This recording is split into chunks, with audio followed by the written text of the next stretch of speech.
Look at this poor man's treasure. This note is legal tender from the Bank of Canada.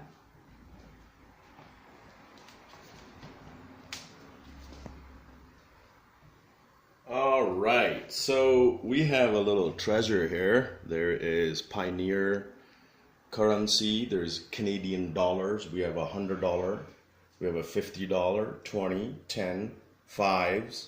We got Bank of Montreal here, we got Pioneer gas station currency here. So this is a question that has been raised many years, but people don't understand what does it say here. It says this note is legal tender. What is a tender? If you look at the definition on the internet, tender means a bid. You are bidding for a project, for a value of something. That is what is tender. When governments, corporations put out projects, they have tenders. They fill out tenders, send it in, and they try to get that contract by bidding the lowest. So it says right here, Bank of Canada on the currency, Bank of Canada right here, $5 bill. It even says it on a $100 bill, Banque du Canada. I hope my French is good. So this means that this paper right here is a receipt of the value of $100. Just like Pioneer issues its own currency, it's 25 cents, dollar. They cannot print five $20 bills because it is against the law. That's what the governments did. And we have American Express. So the point I'm trying to get to is, why is it not says that this note is worth $5 in gold or silver? Why? Before 1971, most of the currencies on the planet were backed by gold. That means you had an amount of gold and you would print that amount every year. So the currency value would be stable. It will not lose the value. But nowadays, they print it and they say you're holding a receipt. There is no difference between this $100 bill and this 25 cents, or make it more correct.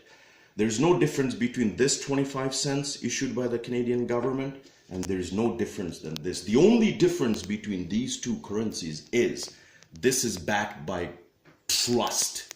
If you look on the YouTube channel, there's a documentary where they talk about printing US money.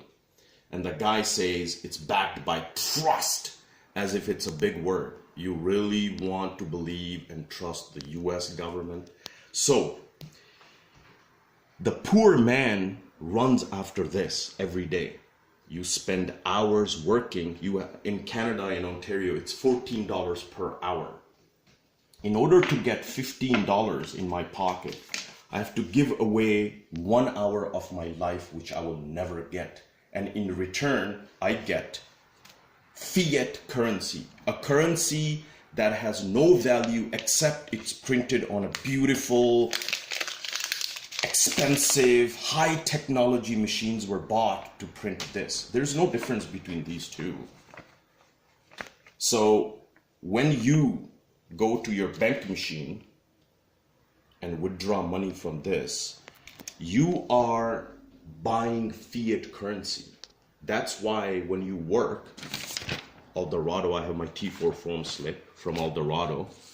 When I work, or when you work, you get money into your account. They never give you cash. There's two reasons to that. Taxes taken by the government, right? And it goes directly to a bank because there's not enough money in circulation. So when you're holding this money in your hand, it is just a note from the government saying, you believe in me, you trust me, and the paper that you're holding is backed by my trust.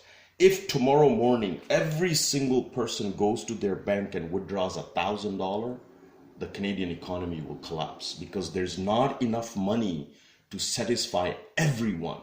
That's why you get paid directly into your account and not cash given to you.